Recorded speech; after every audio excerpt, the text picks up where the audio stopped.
जी।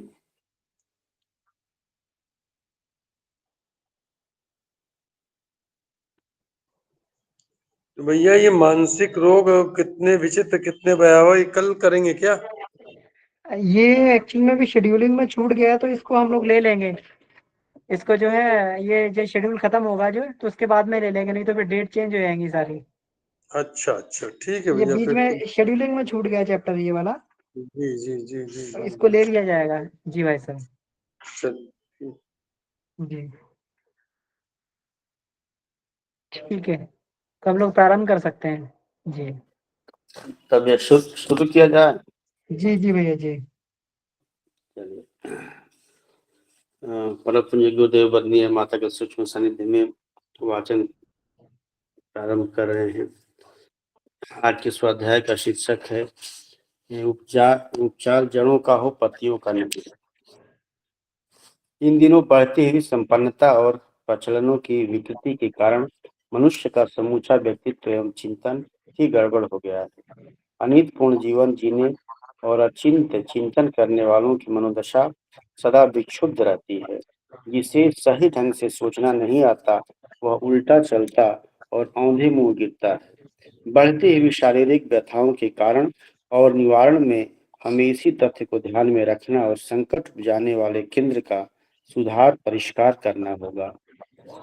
Psychosomatic medicine नामक अपनी कृति में चिकित्सा मनोविज्ञानी डॉक्टर ओएस इंजलिस ने कहा है कि शारीरिक रुग्णता के पीछे प्रायः मानसिक विक्षुब्धता की कार्यरत देखी जाती है। मानसिक उद्विग्नता का दबाव क्षय एवं कैंसर जैसी घातक बीमारियों के रूप में फूलता है। जर्मन मनोचिकित्सकों ने इस संदर्भ में गहन खोजें की है और पाया है कि भीतरी अंतर्द्वंद के कारण कितने ही लोग असह्य मानसिक उत्तेजनाओं के दबाव को झेलते रहते हैं और यह दबाव अनेकानेक रोगों का रूप धारण कर बाहर निकलने का प्रयास करता है।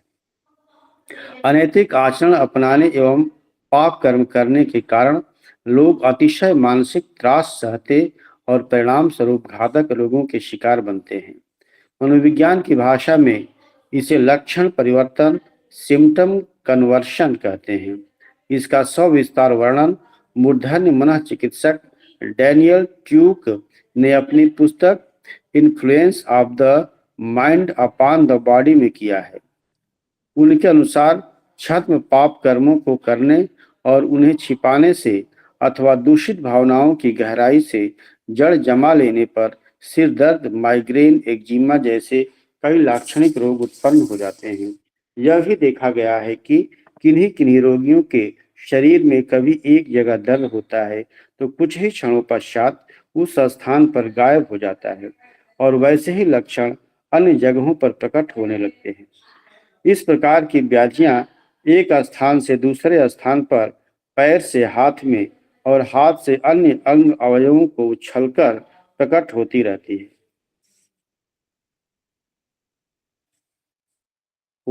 है। विचारणाओं भावनाओं का परिष्कार किए बिना यह व्यथा विभिन्न बीमारियों के रूप में तब तक फूटती और जीवनी शक्ति को निचोड़ती रहती है जब तक पापों का दुष्कर्मों का प्रकटीकरण नहीं कर दिया जाता और प्रायश्चित करके मन पर लदे उस बोझ को उतार कर फेंक नहीं दिया जाता। विशेषज्ञों के अनुसार अधिकांश बीमारियों की जड़ साइकोसोमैटिक है। सर्दी, जुकाम, त्वचा रोग, खुजली, एक्जिमा, एलर्जी आदि का कारण मन में छिपे दबाव आदि को ही माना गया है। त्वचा को उनके मानसिक एवं भावनात्मक अभिव्यक्ति का अंग माना और कहा है कि उनमें उपजी विकृति के कारण जीवनी शक्ति का क्षरण जिस तीव्रता के साथ होता है, उसकी प्रतिक्रिया स्वरूप त्वचा की बाह्य सतह पर चार प्रमुख लक्षण तुरंत उभर आते हैं। ये हैं रूबर लाल पड़ जाना, ट्यूमर सूजन आना, केलोर ताप बढ़ जाना और डोलोर दर्द होना।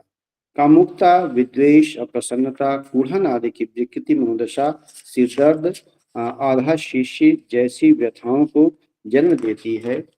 तो अतिसार, कब्ज, कोलाइटिस, अल्सर जैसी पाचन संबंधी गड़बड़ियां चिंता, विक्षुब्धता एवं दबाव युक्त मन स्थिति की देन है। श्वसन संबंधी रोग तनाव, भय, असुरक्षा आदि भावनाओं के कारण पनपते हैं तो दमा मानसिक उद्विग्नता से उपजा हुआ रोग माना जाता है। क्षय एवं कैंसर को मनोकायिक रोगों की श्रेणी में रखा जाना सुनिश्चित तथ्यों पर आधारित है।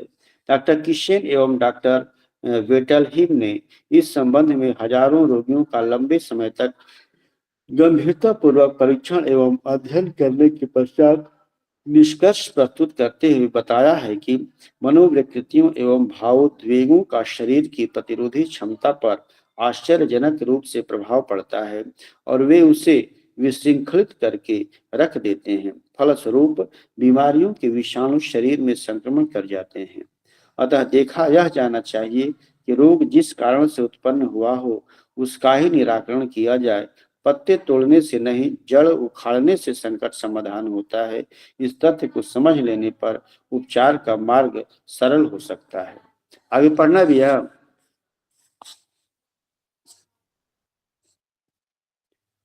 हाँ मन भैया। जी जी भाई साहब जी, आज इतना ही। हम लोग हाँ, लेंगे इसी को। ठीक है, सभी को पढ़ा।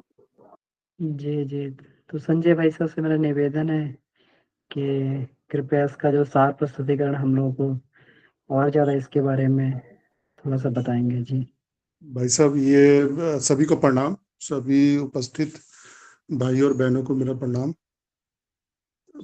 मैं अभी अमन जी को बता रहा था कि ये विषय ही नहीं था मेरा। ये विषय तो अमन जी का था बोलने का।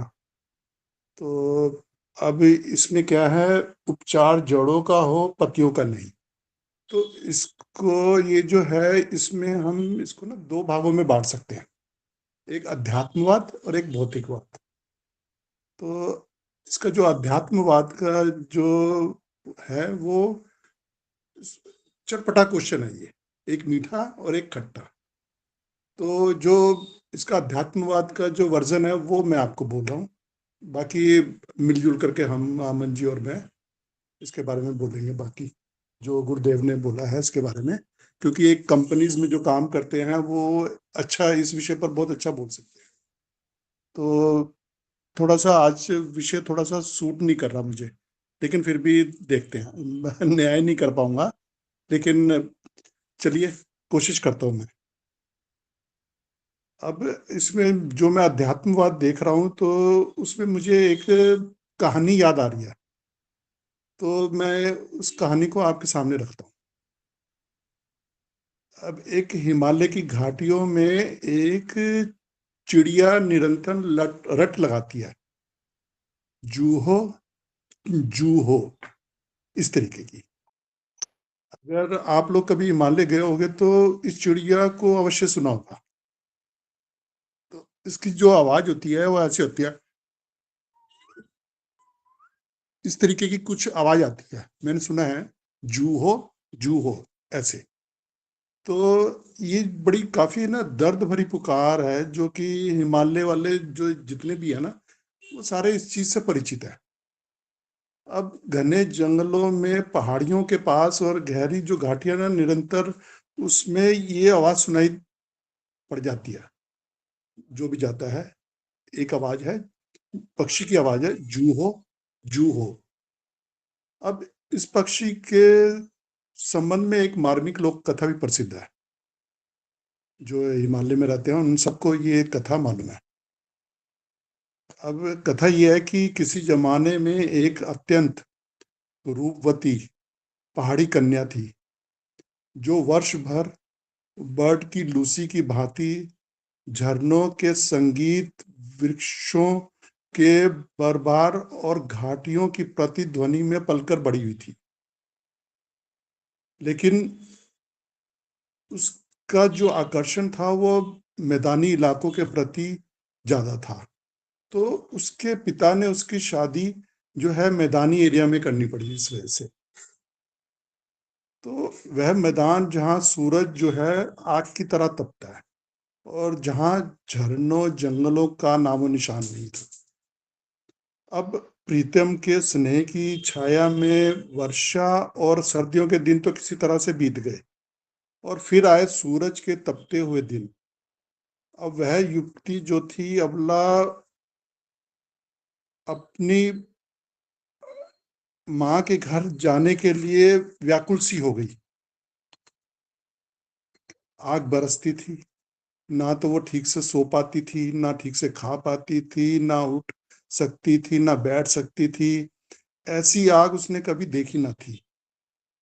अब पहाड़ के झरनों के पास जो बड़ी पली बड़ी थी, पहाड़ों की शीतलता में बड़ी हुई थी, हिमालय उसके रोए रोए में बसा था, पर सास ने इनकार कर दिया कि नहीं, नहीं जाना, अपने घर निहर में नहीं जाना। अब वह धूप में तपे गुलाब की तरह कुमलाने लगी। धीरे धीरे श्रृंगार छूट गया, वेश विन्यास छूटा, खाना पीना भी छूट गया। फिर अंत में सास ने जब ये देखा सब, तो बोला अच्छा ऐसा है, कल भेज देंगे। सुबह हुई, उसने आकुलता से पूछा, जूहो? अब जूहो का जो मतलब होता है वो हिमालय की उसमें वो होता है जाऊं, तो पहाड़ी भाषा में होता है कि जाऊं। सुबह हुई, उसने पूछा जूहो? तो उसकी सास ने बोला बोल जाला। बोल जाला का मतलब होता है कि कल जाना। अब ये सुनकर वो मुरझा गई। किसी तरह एक दिन और कट गया। दूसरे दिन उसने पूछा जूहो?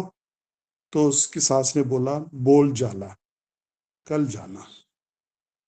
रोज सुबह वह अपना सामान पैक करती, अपने प्रियतम से विदा लेती, रोज पूछती जूहो?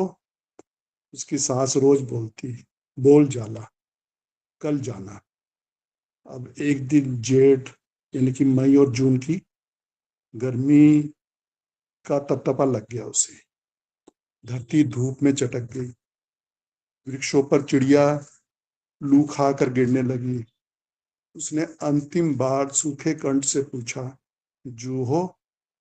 सास ने बोला बोल जाला, मतलब कल जाना। फिर वह कुछ भी नहीं बोली।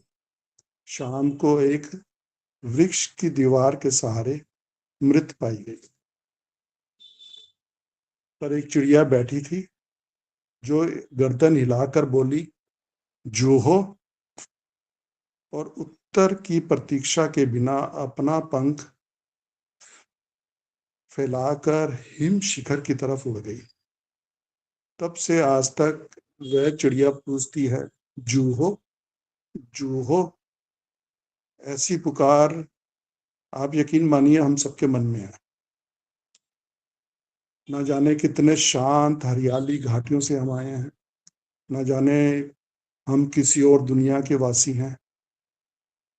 यह जगत जो है वो हमारा घर नहीं, यहाँ हम अजनबी हैं, यहाँ हम परदेसी हैं।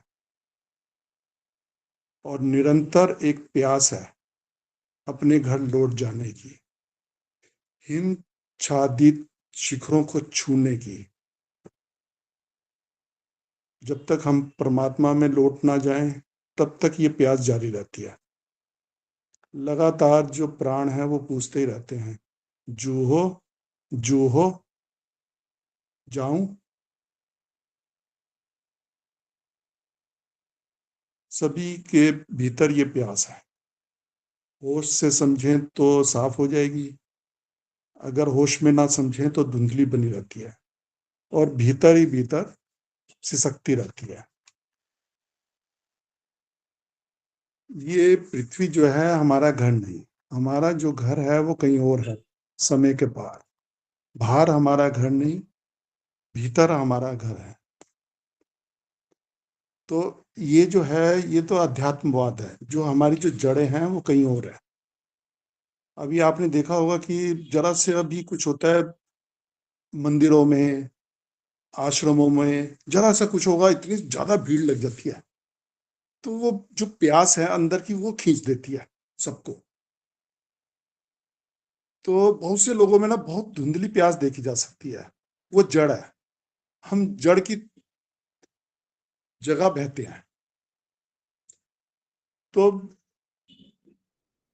इसमें जो है ये जो उपचार जो बताया है, अब ये तो अध्यात्म का जड़ है कि अब जो इसमें भौतिकता है वो थोड़ा है, जो गुरुदेव ने बताया इसमें जो मेंशन किया है। तो इसमें क्या है कि अब कुछ दशकों पहले इस देश को जो आध्यात्मिक देश के रूप में जाना जाता था, अब जैसे दूसरे देश हैं, चीन, अमेरिका, जर्मनी, रूस, जहां धर्म को कोई प्रधानता नहीं मिली, लेकिन भौतिकवाद के चलते पूरा विश्व में एक अलग पहचान बनाई है इन देशों ने। आज की स्थिति को देखें तो हर किसी का सपना है कि इन देशों में जाया जाए। इन देशों की संपन्नता ने हमें काफी प्रभावित भी किया हुआ है, और इस देश की बड़ी बड़ी जो कंपनीज के लीडर, हमारे जो देश के बड़ी बड़ी कंपनीज के जो लीडर हैं, वो भी यही चाहते हैं कि हम उन देशों की भांति बनना चाहिए। हमें अपने देश को विकसित देश के रूप में स्थापित करने के लिए अलग अलग मापदंडों का भी सहारा लेना पड़ता है। तो यहीं से सारा जो है वो बिखराव शुरू हो रहा है। तो आजकल अब देखिए, मेरा एक मित्र था, वो बल्कि वो मैं कंपनीज की बात नहीं कर रहा, वो सरकारी कंपनी में था। तो उसमें क्या हुआ कि उनकी बॉस के साथ बनी नहीं, तो डिप्रेशन में आ गए। बॉस से लगातार उनको धमकियां मिलती थी कि आप ये नहीं करोगे तो आप ये हो जाएगा। अब उनके बच्चे भी हैं, सारा देखना है, लोन भी ले रखा है, और दुनिया भर के झंझट पाले हुए हैं, और महीने का खर्चा जो है वो लगातार बढ़ रहा है, और ऊपर से नौकरी जाने का खतरा जो आजकल आप कंपनियों में देख रहे हैं। तो एक तरीके का दबाव है, और उस दबाव की वजह से और बहुत सी जो बीमारियां हैं वो ना चाहते हुए भी अपने अंदर, अब उसकी वजह से उसने पीना शुरू कर दिया। तो उसका सारा जो लीवर था वो डैमेज होने लगा, अब स्थितियां बदलने लगी। अब जो लीवर था वो यानी कि 90% उसका खराब हो गया। तो स्थितियां बदलने लगी धीरे धीरे, बच्चों की नौकरियां लग गई, लेकिन जो डैमेज होना था वो हो चुका था अच्छा सा। तो अब उसकी इलाज अच्छा खासा चलने लगा, और उसके बचने की संभावना भी कम थी। तो अब स्थितियां सारी सुधर गई, सारे हालात बदल गए, लेकिन उससे जाना पड़ा। तो ये विषय थोड़ा सा ना गंभीर है, तो इसी के बारे में ना गुरुदेव बता रहे हैं कि अलग अलग बीमारियां हमें लग जाती हैं जब हम इस तरीके की कंपनीज में, हमारे ऊपर प्रेशर होता है अलग तरह का। तो ये जो विषय था ये अमन जी का था, तो आगे अमन जी थोड़ा सा बताएंगे, तो मैं उसमें थोड़ा सा और उसमें ऐड करूंगा कुछ। जी अमन जी।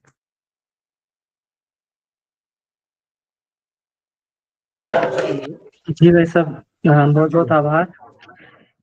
जो आपने जो ये पक्ष रखा था, जी। आपने ये पक्ष रखा ये कि अ, ये आत्मा की प्यास है, और आत्मा हमेशा आत्मा में बोध रहता है कि उसे अपने लक्ष्य को दोबारा प्राप्त करना है, उसको अपने गंतव्य पर दोबारा लौटना है, जिसका उद्गम है। गंतव्य नहीं, उद्गम कहना चाहिए, कि उद्गम स्थान पर दोबारा लौटना है। तो ये जो है इसमें अ, इसको जो है गुरुदेव ने इस तरीके से बोला है कि आत्मा की परमात्मा से मिलने की हमेशा चाह बनी रहती है, और वो अगर पूरी नहीं होती है तो ऐसा लगता है, ऐसा होता है कि आत्मा को, जीव को विषय वासना की कीचड़ पीकर जो है ये करना पड़ता है। कि मैं क्या हूं, मैं गुरुदेव ने इसको ये लिखा हुआ है। तो हम सभी में जो ये बनी रहती है, और अगर इसको, आत्मा की आवाज को सुन लिया जाए और उसको पूरा किया जाए, तो एक शाश्वत शाश्वत आत्म शांति का रास्ता मिल जाता है। आत्यंतिक आनंद का रास्ता मिल जाता है। व्यक्ति को फिर बाहरी संसाधनों की आवश्यकता नहीं पड़ती है। तो अब इस चैप्टर को देखते हैं कि इस चैप्टर में आज हम लोग ये पढ़ रहे हैं, और ये बहुत ही, जो कल भी हम लोग इस पर चर्चा कर रहे थे कि बहुत सारी हमारी समस्याएं जो हैं, जो हमारी बीमारियां हैं, शारीरिक बीमारियां, ये बहुत कर उनकी जड़ मन में ही होती है, और साइकोसोमेटिक डिजीज के नाम से इसको आज के हमारे मनोवैज्ञानिक इसको प्रस्तुत हाँ करते हैं। हेलो भैया नमस्ते। जी जी भैया नमस्कार।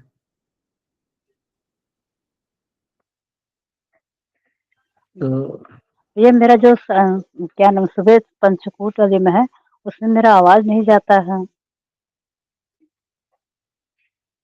ठीक है, तो आवाज तो मुझे लग रहा जा रही है, तो आप ये वाले इसको में आता है, इस वाले में आता है 7 बजे जो पंचकोट वाले नहीं आता, और तो वाले में मीटिंग होता है उसमें नहीं आता। हम 7 बजे नहीं आवाज जाती है। इसमें देखिए आप, अब मेरा आवाज आ रहा है आपका पंचकोट वाले में। भैया प्रणाम से उनका कहना है भैया ना, जैसे जो काबू हाँ की सर, क्लास चलती है वो जो है उनका आवाज नहीं जाता उसमें, इसी को लेकर हैं। ऐसा करेंगे हम लोग ना, इसके हाँ बाद सर में जी चर्चा देखिए कर इसमें लेंगे। आवाज मेरा आ रही है ना। जी जी जी, हम लोग इस पे बाद में चर्चा कर लेंगे, क्योंकि अभी जो विषय चल रहा है उसको हम लोग खत्म कर लेते हैं।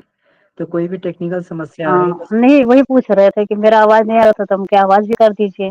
जी जी इसमें देखिए आ रहा है, उसमें नहीं आ रहा था। ससुरा दीदी इसमें जी ठीक है। ठीक है, ओके।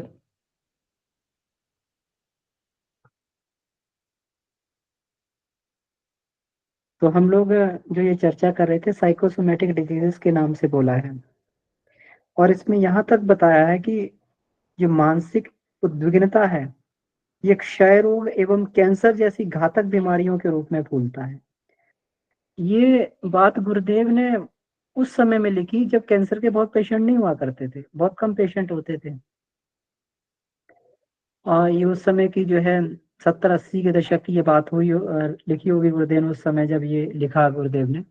70-80 के दशक की बात होगी, जब बहुत ज्यादा कैंसर के पेशेंट नहीं होते थे। लेकिन उस समय गुरुदेव ने इस बात को लिखा कि मानसिक उद्विग्नता ये क्षय और कैंसर का भी कारण है। घातक जैसी ये इन घातक बीमारियों का भी कारण है ये। अनैतिक आचरण अपनाने एवं पाप कर्म करने के कारण लोग अतिशय मानसिक त्रास सहते हैं, और परिणाम स्वरूप घातक रोगों के शिकार बन जाते हैं। अब इसको जो मनोवैज्ञानिक है, इसको सिम्टम कन्वर्जन बोलते हैं, सिम्टम कन्वर्जन। अब सिम्टम कन्वर्जन का मतलब ये हुआ कि पाप तो मानसिक हुआ है, लेकिन अब मन से तो वो मिल ही रहा है, लेकिन उसका प्रकटीकरण शरीर में हो रहा है। क्योंकि कहीं ना कहीं जो है पूरा का पूरा जो शरीर का सिस्टम भी मन के द्वारा कंट्रोल होता है। हम लोग ये देखें कि जैसे हम लोग ये कहते हैं कि सिक्रेशन, हार्मोनल डिसऑर्डर व्यक्ति के अंदर पैदा हो जाते हैं। व्यक्ति अधिक अधिक जो है चिंता करता है, अधिक तनाव में रहता है, तो हार्मोनल डिसऑर्डर पैदा हो जाते हैं। अब डिसऑर्डर पैदा होंगे तो उसमें जो है कई तरीके के शारीरिक बीमारियां उससे पनपने लगती हैं। अब इसमें ये कहा गया है कि influence of the mind upon the body, इसमें डेनियल ट्यूब ने कहा है कि उनके अनुसार छद्म पाप को करने और उन्हें छिपाने से अथवा दूषित भावनाओं की गहराई से जड़ जमा लेने पर सिरदर्द, माइग्रेन, एक्जिमा जैसे कई लाक्षणिक रोग उत्पन्न हो जाते हैं। किन्हीं किन्हीं रोगियों के शरीर में कभी एक जगह दर्द होता है तो कभी दूसरी जगह। तो ये आज बहुत समस्या देखी जाती है, जब हम लोग बात सुनते हैं, जब ये करते हैं, तो बहुत लोगों की ये समस्या सुनी जाती है कि शरीर में अलग अलग जगह पेन होता है, कभी कमर दर्द हो रहा है, कभी पीठ में दर्द हो रहा है, कभी कहीं किसी हिस्से में दर्द हो रहा है। लेकिन जब डॉक्टर के पास जाते हैं, जब उसको उसका निदान किया जाता है, उसका जो है डायग्नोस करने की कोशिश की जाती है, तो डायग्नोस नहीं होता है। सारे टेस्ट हो जाते हैं। किसी से पूछो कि आपको समस्या, आपने टेस्ट करवाए? हमने तो सारे टेस्ट करवा लिए, हमने तो एक्सरे भी करवा लिया और ये अल्ट्रासाउंड भी करवा लिया और ये भी कभी कुछ निकलता ही नहीं है, उसमें कोई आता ही नहीं, पकड़ में नहीं आता। तो यहाँ पर हम लोग देख सकते हैं कि ये कहीं ना कहीं मानसिक उद्वेग हमारे मन में रहते हैं, ये उसके कारण भी। अब जरूरी नहीं है कि ये मानसिक पाप ही है, कभी कभी मन की अशांति, मन जो उद्विग्न रहता है, तो कभी कभी हम लोग इतनी भौतिक परिस्थितियों में इतना अपने आप को खपा देते हैं कि आत्मा की आवाज नहीं सुन पाते, उस समय भी उद्विग्नता रहती है। जैसे भाई साहब भी बता रहे थे कि आत्मा प्यासी रहती है, तो वो आत्मा प्यासी होने के कारण भी कहीं ना कुछ जो है शरीर में उसके रोग प्रकट होने लगते हैं। अब इसमें ये कहा गया है, एक एक बहुत ही इसमें ये उदाहरण इसमें दिया गया है कि विचारणाओं भावनाओं का परिष्कार किए बिना ये व्यथा विभिन्न बीमारियों के रूप में तब तक फूटती और जीवन शक्ति को निचोड़ती रहती है जब तक पापों का, दुष्कर्म का प्रकटीकरण नहीं कर दिया जाता, प्रायश्चित करके मन पर लदे उस बोझ को उतार कर फेंक नहीं दिया जाता।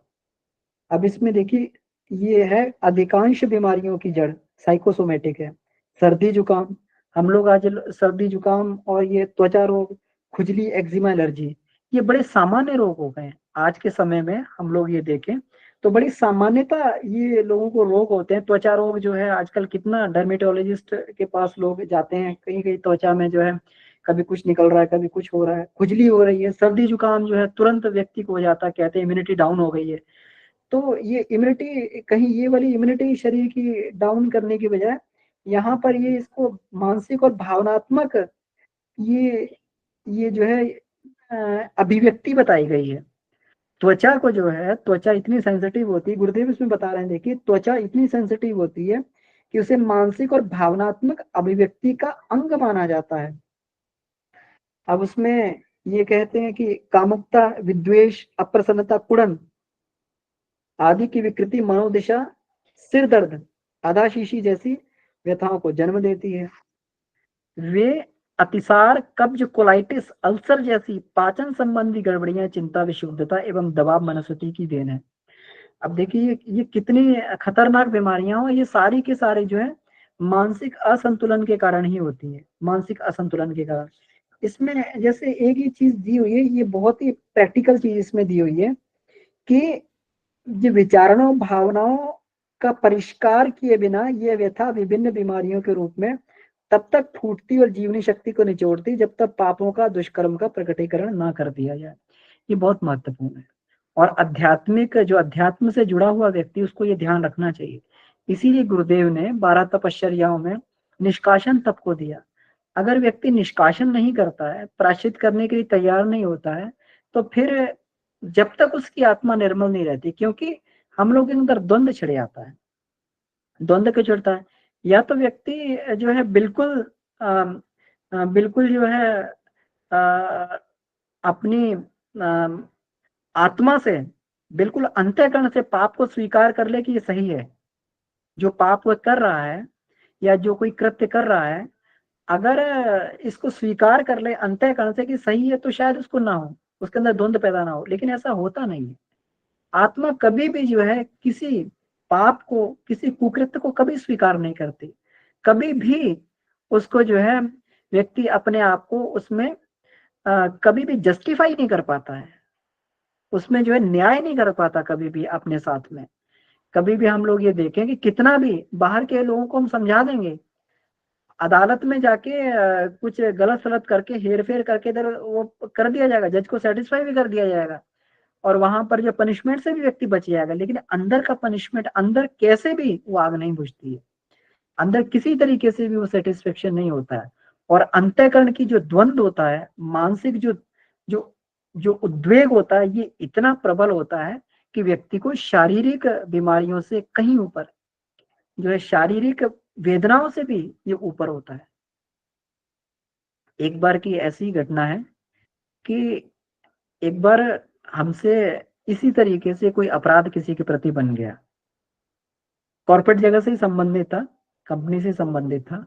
तो एक अपराध जो है इस तरीके से, अपराध ही मानना चाहिए कि बड़ा, अगर इसको उसमें देखा जाए, उसमें वास्तविक रूप में देखा जाए तो एक बार ऐसे होता ही है कॉर्पोरेट जगत में, हम लोग इंटरव्यूज देते हैं, तो इंटरव्यूज देते हैं और इंटरव्यूज देके जो है ये होता है, सिलेक्शन भी हो जाता है। लोग करते भी हैं कॉर्पोरेट जगत में, इंटरव्यूज देते हैं 2-2 3-3 साल में, और सिलेक्शन हो जाता है उनकी दूसरी कंपनी, 30-40% आराम से उनको हाइक मिल जाती है। और सामान्य रूप से लोग ये किया करते हैं, 2-3-4 साल एक जगह जॉब किया, स्विच कर लिया। तो अब जब ये हुआ, जब ये कंपनी ने हमें चूज कर लिया, ये ऑफर लेटर दे दिया, तो जहां पर वैसे तो अब मान लीजिए पार्ट ऑफ कॉर्पोरेट वर्ल्ड है, लेकिन जिन्होंने मेरे रिज्यूम को रेफर किया था उस कंपनी में, तो तो उन्होंने एक चीज और जोड़ दी साथ में। वो लोग आध्यात्मिक बैकग्राउंड से थे, वो कंपनी जो इस तरीके से थी वो, तो उन्होंने एक चीज ये जोड़ दी कि ये ये बढ़िया व्यक्ति हैं, क्योंकि एचआर लेवल पे जब बैकग्राउंड वेरिफिकेशन होती है तब ये सारी चीजें जो बतानी पड़ती हैं, और जो आपका खास करके रेफरल दे रहा है तो उससे पूछा जाता है कि भाई आपका कैसे क्या है, ये व्यक्ति की नेचर कैसा है, क्या है, टेक्निकली कैसा है, बाई नेचर कैसा। तो उस व्यक्ति ने एक बात ये कह दी कि ये बढ़िया व्यक्ति है, क्योंकि गायत्री परिवार से जुड़े हुए हैं। देखिए कितनी बड़ी बात उन्होंने कह दी, बढ़िया व्यक्ति गायत्री परिवार से जुड़े हुए हैं। और गायत्री परिवार से जुड़े हुए हैं तो मतलब ऐसा करके जो है, मैं उदाहरण इसलिए बताना चाहता हूँ कि ये यहाँ पर कुछ ना कुछ इसकी संगति बैठती है। तो वो गायत्री परिवार के व्यक्ति हैं, तो ठीक है, तो उन्होंने ऑफर रिलीज कर दिया, और जो है एक अच्छा पेमेंट और सब कुछ वो भी उन्होंने जो है वो दे दिया। लेकिन जब उसके बाद में जब यहाँ पर हमने रेजिग्नेशन डाला, तो फिर यहाँ पर पुरानी कंपनी के लोग भी बहुत पीछे पड़ गए, उन्होंने भी इमोशनली बहुत वो किया, और अंतःकरण से ऐसी प्रेरणा आ रही थी कि यहाँ पर जो है तुम इस जॉब को छोड़ के मत जाओ, तुम्हारी अध्यात्म और उससे सब रिलेटेड जो है वो सारी चीजें, भले ही एक अच्छा ऑफर मिल रहा है, पैकेज मिल रहा है, बढ़िया काम मिल रहा है, लेकिन यहाँ से जाना उचित नहीं है। भले हम गुरु की आवाज कहें चाहे आत्मा की आवाज कहें, कैसे भी कहें कि यहाँ से छोड़ो मत इसको। अंतर्द्वंद में फंस गए, क्या करें क्या करें। एंड में आके हमने ये किया कि उसके ऑफर को हमने जो है होल्ड कर दिया, डिनाई कर दिया ऑफर को कि हम नहीं ज्वाइन कर सकते, अभी हमारी परिस्थितियां ऐसी हैं। तो ये तो कर दिया, उन लोगों ने मान लिया, क्योंकि उनके लिए पार्ट ऑफ प्रोसेस है, वो भी मान के चलते हैं कि जब तक एम्प्लॉय ज्वाइन नहीं कर लेगा तब तक जो है उसकी कोई श्योरिटी नहीं है। तो उनके लिए तो एक नॉर्मल सी बात थी, ठीक है नहीं ज्वाइन किया। लेकिन अपने अंदर एक अपराध बोध ये हो गया कि जो रेफर हमारा किया, रेफरेंस दिया गया था, वहां पर गायत्री परिवार का नाम आ गया वहां पर, और अब हमारी वो नहीं है, ये बदनामी गायत्री परिवार की है। ऐसा अपराध बोध जो है अंतःकरण में आ गया, और ये इतना अधिक ये व्यथा पीड़ा अंदर बढ़ गई कि इसको जो है किसी भी तरीके से जो है इसको शांत नहीं हो रही थी पीड़ा, ये कैसे भी क्षमा मांग के भी, वो करके भी, कैसे भी करके आप लास्ट में एक ही उपाय सूझा, लास्ट में यही सूझा कि भगवान, ये इतना बड़ा अपराध हमसे हुआ है, तो इसके लिए हमें जो भी शारीरिक दंड मिल सकता है वो विधान किया जाए, क्योंकि इससे किसी तरीके से मुक्त होना है। जो भी इसमें कठिन से कठिन, कठोर से कठोर दंड हो सकता है वो दिया जाए, क्योंकि हमसे अपराध हुआ है। तो ऐसे करके जब ये हुआ, तो तभी जो है उसके कुछ महीनों के बाद में बीमारियों की झड़ी लग गई, रेलगाड़ी की तरीके से एक से एक बीमारियां आने लगी। कभी शरीर में कोई लक्षण उभरे आते थे, कभी कोई लक्षण, कभी कुछ हो जाते थे, चिकन पॉक्स हो गया, बहुत सारी चीजें जो है उसमें ऐसे, और इतना ऐसा लग रहा था बिल्कुल एकदम। लेकिन एक मन में संतुष्टि होती चली आ रही थी कि मतलब जैसे जैसे बीमारियों की स्टेजेस से हम गुजर रहे थे, वैसे वैसे लग रहा था कि मन अंतःकरण हल्का होता जा रहा है, हम जो प्रायश्चित करते हुए जा रहे हैं। तो ऐसे ही करके जो है, तो तब प्रत्यक्ष देखा कि मानसिक कोई भी, शरीर का जो है इतना बड़ा नहीं होता, अगर कहीं कोई मानसिक अगर ये पाप अगर हो गया है और वो ऐसा बन पड़ा है, तो उसका प्रायश्चित जो है व्यक्ति को बड़ा कठिनाई से उसको ये होता है, और उसके लिए तो शरीर कोई मायने नहीं रखता। तो जब तक इसका बोध ना किया जाए, अब ये था अगर ये ग्रंथि को बनाए रहते, अगर अध्यात्म से नहीं जुड़े होते, गुरुदेव की इससे नहीं परिचित होते, ग्रंथि को बनाए रहते, तो शायद ये चीज नहीं होती। लेकिन हो सकता था बाद में कभी ये कभी विस्फोट होके फूटती है। लेकिन उस समय जब ये बोध हुआ कि हमसे वास्तव में अपराध हुआ है, तो वो सारी चीजें जो है शरीर में प्रकट हुई, जब एक मन में हुआ कि इसके लिए कोई भी दंड जो है उसको झेला जा सकता है, उसको किया जा सकता है। तो ऐसे करके जो है बहुत सारी ये हुआ। तो ये जब मैं पढ़ रहा था इस चैप्टर को तो बिल्कुल एकदम स्पष्ट इसमें आ रहा था कि जो इसमें लिखा हुआ है ना कि जो मानसिक ये दुष्कर्मों का ये प्रकटीकरण होता है तब तक पिंड नहीं छोड़ती हैं। इसमें लिखा हुआ है ना कि जो व्यथा जो है विचारणों भावनाओं का परिष्कार किए बिना यह व्यथा विभिन्न बीमारियों के रूप में तब तक फूटती और जीवनी शक्ति को निचोड़ती रहती है जब तक पापों का दुष्कर्मों का प्रकटीकरण न कर दिया जाता है और प्रायश्चित करके मन पर लदे उस बोझ को उतार कर नहीं फेंक दिया जाता। ये बहुत ही हम लोग मान के चले कि ईश्वर का विधान जो हम लोगों ने गहना कर्मणोति पढ़ी थी ये बड़ा ही अटल विधान है। कोई भी हमसे अगर कुछ कुकर्म बन पड़ता है मानसिक पाप बन पड़ता है भले ही किसी स्तर पे हो कोई नहीं देख रहा हो उसको किसी भी कोई फर्क नहीं पड़ रहा हो लेकिन आत्मा कभी उसके लिए जो है उसके लिए छोड़ती नहीं है। वो कभी भी जो है व्यक्ति को जाने नहीं देती है जब तक उसकी उपयुक्त कीमत ना चुका दी जाए उसका जो उपयुक्त प्रायश्चित ना कर लिया जाए।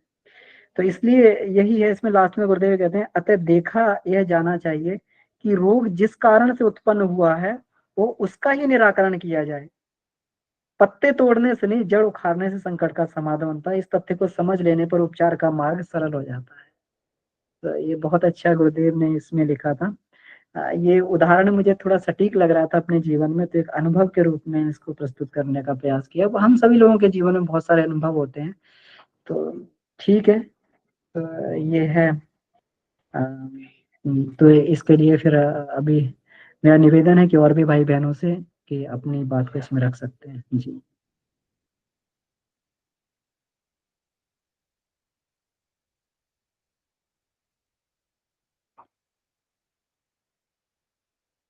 जी जी मनीषा त्यागी दीदी जी जी प्रणाम सबको भैया प्रणाम। प्रणाम प्रणाम। भैया मेरा एक प्रश्न था कि मन और चित्त में क्या अंतर है। मैं तो मन का ही पर्यायवाची मानती हूँ चित्त को लेकिन इसमें कुछ अंतर है वो मुझे बताएं आप क्या अंतर है भैया। जी तो हम लोग ये कह सकते हैं कि मन को अलग अलग भागों में विभक्त कर सकते हैं। मन के अलग अलग पार्ट हैं है ना। एक पार्ट जो है हमारा चेतन मन होता है जिसमें हम सोच विचार कर रहे हैं जो हमारी दिन प्रतिदिन की जो चलती हैं या फिर सोच विचार करते हैं उसको चेतन मन बोलते हैं। जी जो और एट एक प्रेजेंट जो होता होता है है भैया हमारा एट प्रेजेंट हम लोग जो है जिसके अनुसार हम लोग सोचते हैं चर्चा कर रहे हैं जी जी हाँ एक हमारा होता है अचेतन मन होता है और अचेतन मन में ही संस्कार दबे पड़े रहते हैं उसी को चित्त बोला जाता जी है ना। जो भैया चित्त जो है अचेतन मन का ही हिस्सा है। ये डेटाबेस हो गया।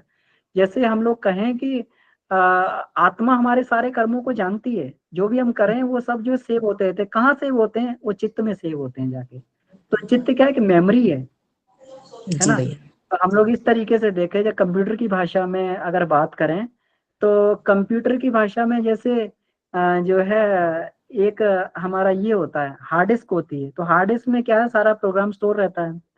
फिर उसमें जो रैम होती है और सीपीयू होता है ना। तो जी भैया रैम और सीपीयू जो होता है सीपीयू क्या करता है उसमें से डेटा लेता है प्रोसेस करता रहता है ना उसके अनुसार। और वो वही करता है जो उसकी हार्ड डिस्क में सेव है उससे अलग कुछ नहीं कर सकता। सीपीयू जो है जिसका प्रोसेसर है वही करेगा जो उसके हार्ड डिस्क में स्टोर है। ऐसे हम लोग जो है वही करते हैं जो हमारी हार्ड डिस्क में स्टोर है ना। जी तो इसी भैया को चित्त बोला जाता है। तो जी चित्त भैया बेसिकली हमारी मेमोरी हो गई लॉन्ग टर्म मेमोरी जो जन्म जन्मांतरों के संस्कार जिसमें पड़े हुए हैं यही अचेतन का हिस्सा है। तो मन का ही एक पार्ट है ये मन का ही पार्ट है ये अचेतन मन है। जी और इसका भी इससे भी ऊपर एक मन होता है सुपर चेतन मन बोलते हैं। वो हमेशा ईश्वर के संपर्क में रहता है। वो हमेशा ईश्वर से कनेक्टिविटी बना के रखता है। जी जहाँ भैया पर आत्मा और ये चित्रगुप्त ये सब चीजों की बात करते हैं वो उस वो वाला पार्ट है। जी जी भैया जी धन्यवाद भैया समझ में आ गया। जी जी धन्यवाद धन्यवाद।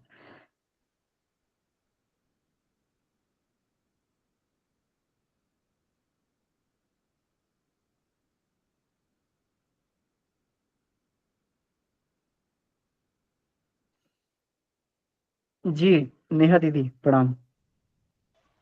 प्रणाम भैया। भैया मुझे ये पूछना था जैसे अभी आपने बताया कि अभी तो जैसे करंट में जो चल रहा है कॉन्शियस माइंड से जैसे आपके साथ अभी आपने अपना एग्जांपल शेयर किया कि इश्यू हुआ और आपको अपराध बोध हुआ और आपने तुरंत उसका प्रायश्चित कर लिया शारीरिक दंड से, प्रावधान से। तो कई बार ऐसा होता है कि हमारे कॉन्शियस में ऐसा कुछ हुआ नहीं है, बट फिर भी शरीर पे भी कष्ट है, मानसिक कष्ट भी, और बहुत समय मतलब वो है और बहुत ज्यादा बढ़ते चले जा रहे हैं और हमें नहीं समझ आ रहा कि हो क्यों रहा है, और मन उतना ही ज्यादा समर्पित ईश्वर की तरफ होता भी चला जा रहा है, लेकिन वो ना शारीरिक कष्ट कम हो रहे हो ना मानसिक कष्ट कम हो रहे हैं। तो ये क्या ये माना जाए कि ये पुराने जन्मों के पाप हैं जो आपको पता भी नहीं है कि ये हो क्यों रहा है, और हमने अपने कॉन्शियस माइंड से कुछ ऐसा गलत किया भी नहीं है, बट वो हो रहा है। और फिर इसमें क्या माना जाए कि ये अभी का है, ये पुराने जन्मों के संचित जो कर्म है हमारे, उनकी वजह से वो सब हमें फल मिल रहा है। जी दीदी, इसमें देखिए ये जो कर्म की गति होती है ना, बहुत गहन होती है। जैसे उसमें भगवान कृष्ण कहते हैं ना, कर्मण्य अपि बोधव्यं च विकर्म कर्मस्य बोधव्यं गहना कर्मणो गति, कि कर्म अकर्म विकर्म तीनों को जानना चाहिए, है ना। अर्जुन से कहते हैं क्योंकि कर्म की गति बहुत गहन है, तो कर्म की गति बहुत गहन होती है। तो हम लोग धीरे धीरे जब हम लोग आत्म परिष्कार की ओर आगे बढ़ते हैं, तो कुछ कुछ हमें जो है ये पिक्चर क्लियर होने लगती है। देखिए कष्ट कठिनाई जो है बहुत कारण है उसके, आप गहना कर्मोगति पुस्तक पढ़े तो उसमें बहुत सारे कारण है। उसमें कुछ कभी कभी कष्ट कठिनाई इसलिए भी आती है, गुरु कृपा से, ईश्वर की कृपा से आती है। वो इसलिए आती है कि अगर हम, हमारी कामना है कुछ कुछ ये करने की, कुछ आगे आत्मिक प्रगति करने की कामना है, तो उसके लिए क्या करेगा, ईश्वर कुछ परीक्षा में डाल देता है। और जब परीक्षा में डालेगा तो परीक्षा में हम लोग पास होंगे, तो इसका मतलब है हम एक स्टेज को आगे क्रॉस कर गए, है ना। तो कभी कभी कोई, अगर हम अध्यात्म मार्ग पे चल रहे हैं, कहते हैं ना अध्यात्म के मार्ग पर चलते कुछ ज्यादा ही कष्ट आते हैं, तो उस केस में उसको कष्ट नहीं मानना चाहिए, उसको जो है ये मानना चाहिए। इसीलिए इसीलिए जो ये कहते हैं ना कि जो भक्त को जो है, या अध्यात्म के पति को श्रद्धा, बहुत ही श्रद्धावान होना चाहिए हर परिस्थिति में। गुरुदेव ने जो पहला ही सूत्र दिया वही दिया, ईश्वर को सर्वव्यापी और न्यायकारी मानकर उसके अनुशासन को अपने जीवन में उतार। तो अगर वो सर्वव्यापी भी और न्यायकारी भी है तो कुछ गलत नहीं हो रहा। तो इसलिए दोनों ही कारण हो सकते हैं। हम अध्यात्म मार्ग पर चल रहे हैं तो हमारी मजबूती के लिए भी जो है हमारे जीवन में ईश्वर कष्ट दे सकता है, और कुछ कष्ट जो हमारे प्रारब्ध कर्मों के कारण भी आ सकते हैं, लेकिन प्रारब्ध जो है इतना बहुत अधिक नहीं होता है। गुरुदेव ने कहा कि प्रारब्ध का पाठ बहुत अधिक नहीं होता है इसमें, है ना। क्योंकि प्रारब्ध जो है वो तो अकस्मात कहीं ना कहीं कैसे ना कैसे आया था, जिसपे हमारा कोई कंट्रोल नहीं है। तो कुछ कष्ट हमारे अज्ञान जन्य होते हैं, हम वो एक्चुअल हमारा वो कष्ट नहीं होते हैं, लेकिन हमें कष्ट फील होते हैं। हमें जो है, जैसे कोई जो होता है ना कि बालक तनबन हुए गोसाई मात चिरावे कठिन किनाई, है ना। तो जब बालक के जब फोड़ा हो जाता है तो माता जो है कसाई बन जाती है उसमें, और कसाई बन जाती है, उस फोड़े को चिरवाने के लिए डॉक्टर के पास ले जाती है और चाकू से कटवा देती है।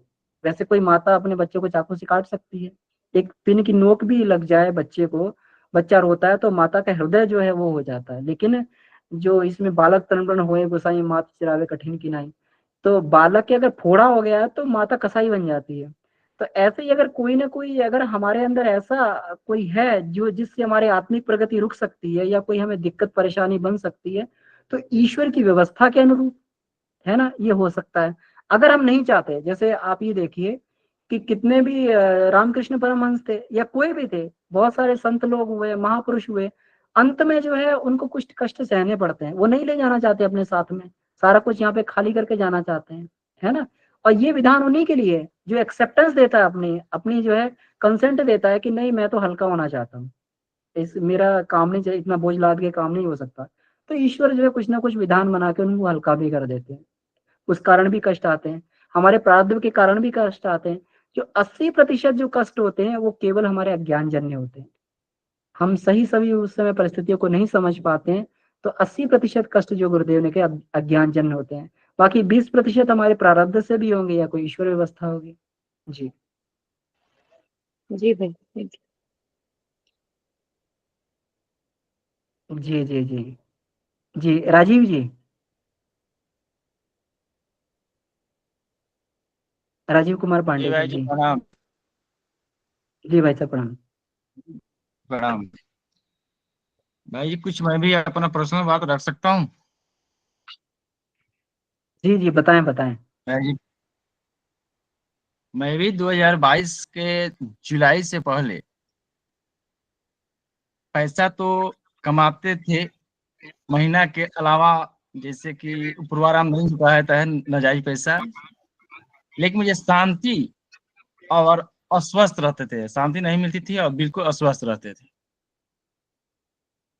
लेकिन जब मैं मनोज भैया से मिले और गायत्री परिवार में जब जुड़े, दीक्षा लिए, तो उसी समय हम त्याग कर दिए।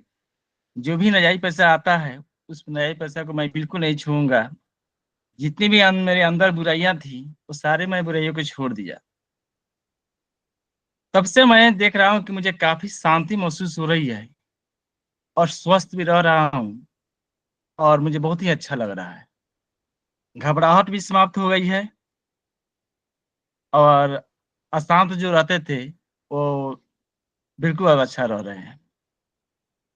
अभी भी मैं अपने अंदर की बुराइयों को ढूंढता रहता हूँ कि मेरे अंदर कौन सी ऐसी बुराई है जिसे मैं दूर कर सकूं।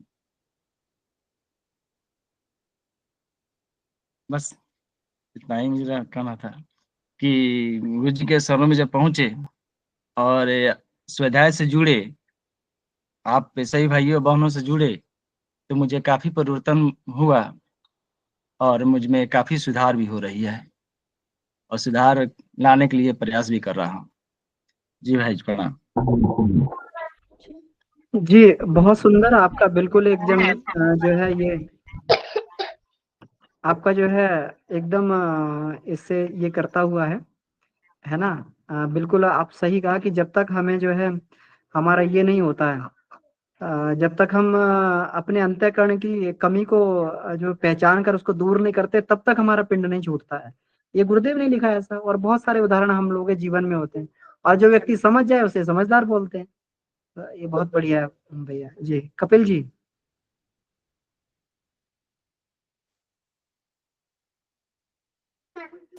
हेलो। जी जी, कपिल जी बताइए। अमन जी, मैं थोड़ा सा उसी पे ही चर्चा और करना चाहता था।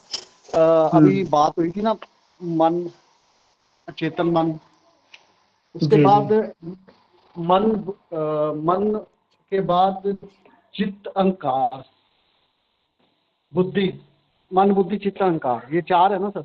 तो इसमें से मन का आपने डिटेल में बताया, और कॉन्शियस और सबकॉन्शियस माइंड के बारे में बताया थोड़ा सा।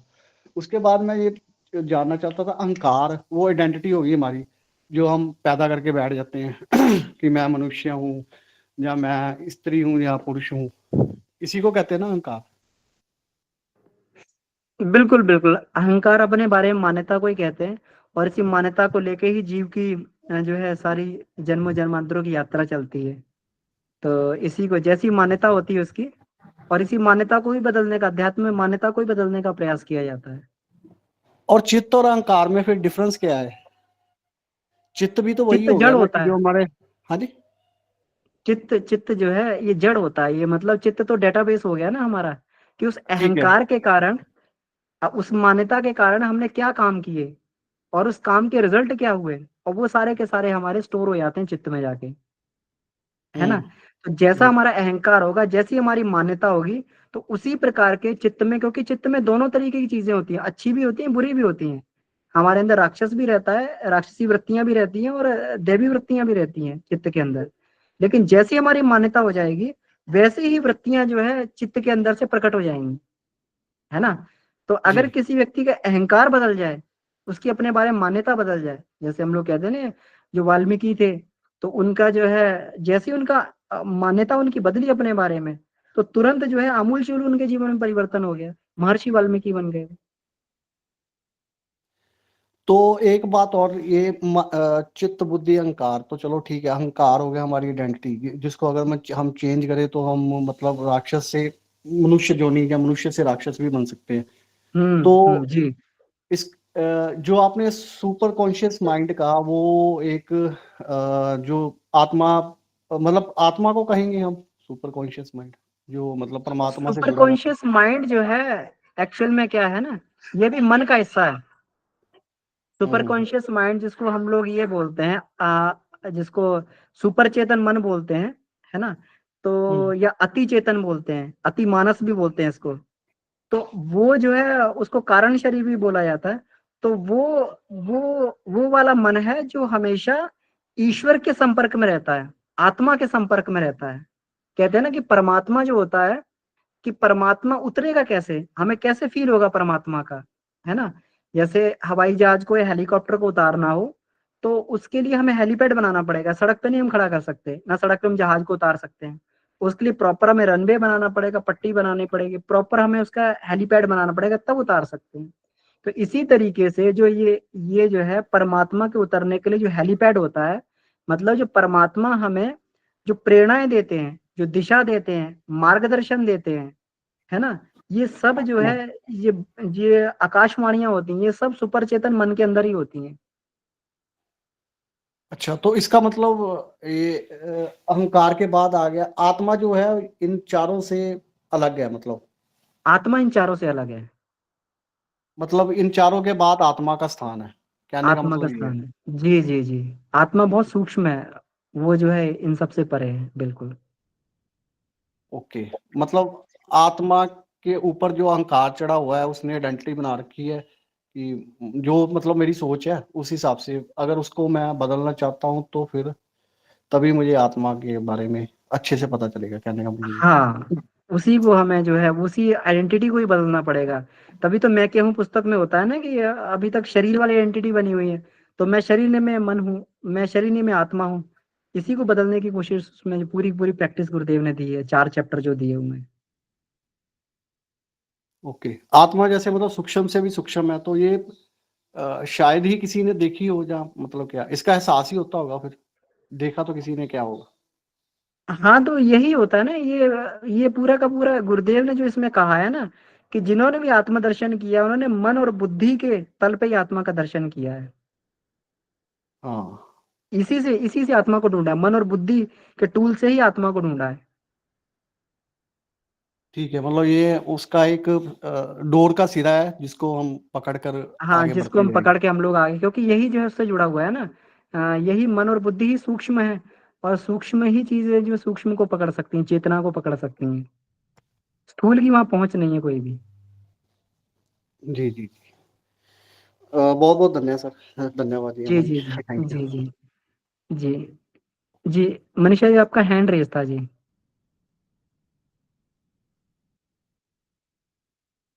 जी जी, आप बताएं। जी भैया, जी भैया, जी जी जी भैया, एक प्रश्न मेरा ये था जी कि जो गलतियां अनजाने में या आवेश में आके हो जाती हैं, हम्म। उनका निष्कासन कैसे हो भैया, उसका समाधान कैसे हो?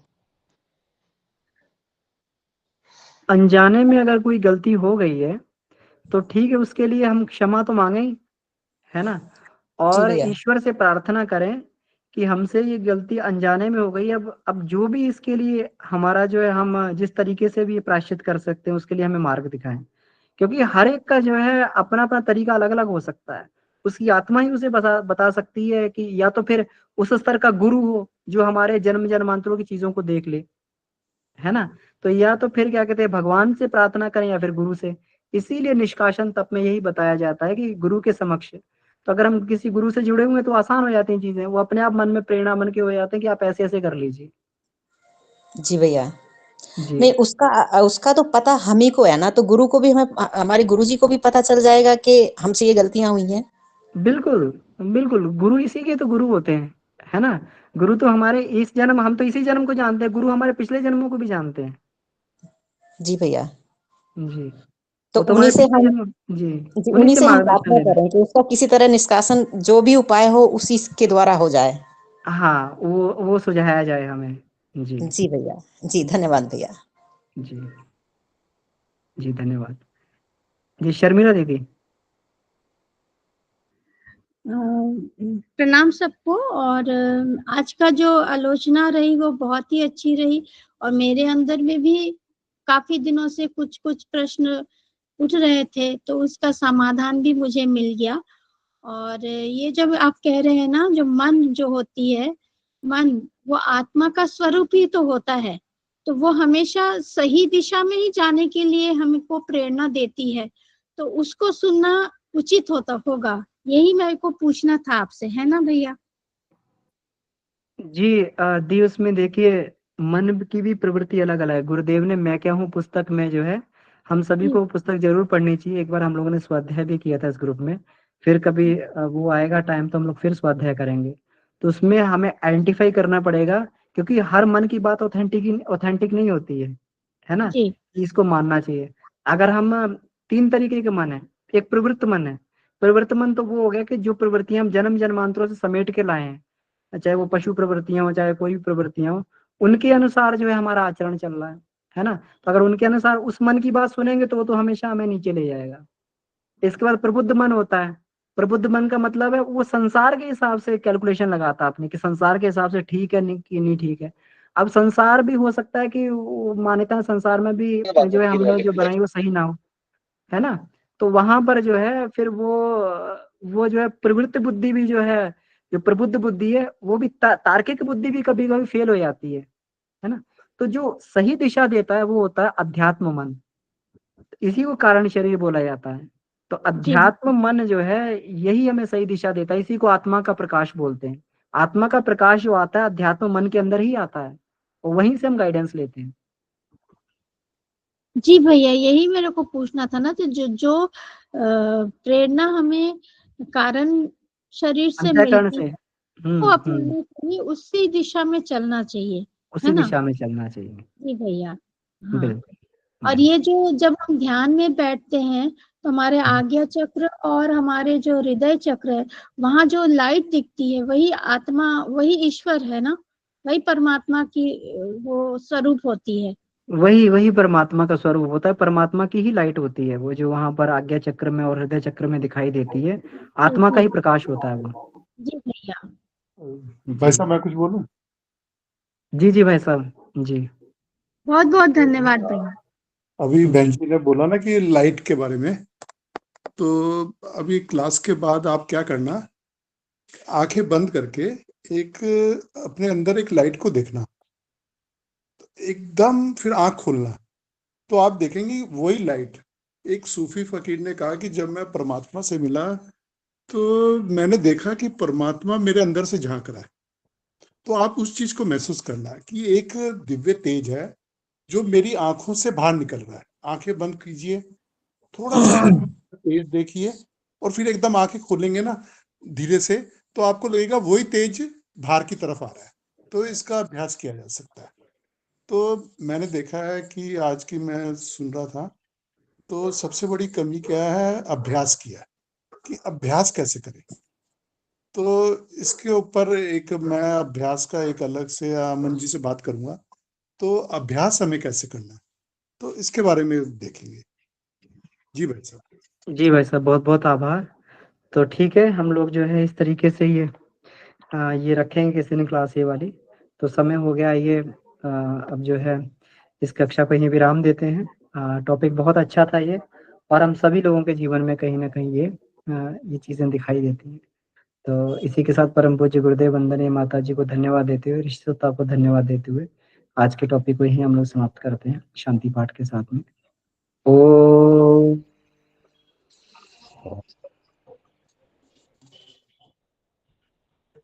शांति शांति शांति। ये समाप्त। सभी को प्रणाम, धन्यवाद।